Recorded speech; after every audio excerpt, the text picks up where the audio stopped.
ধনী গরিব নির্বিশেষে মানুষ দুর্যোগে নিপীড়িত হয়ে সাময়িক বা স্থায়ীভাবে নিঃস্ব হয়ে যেতে পারে।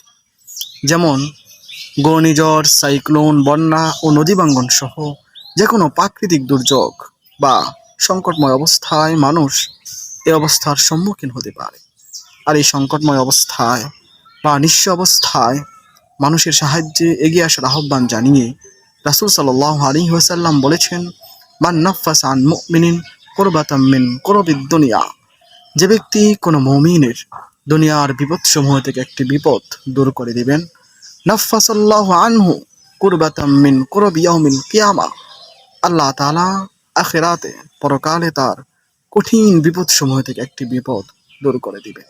তাই চলুন আমাদের আশেপাশে যারা বিপদগ্রস্ত রয়েছে, অসহায় হয়ে গেছে, তাদের বিপদ দূর করার চেষ্টা করি।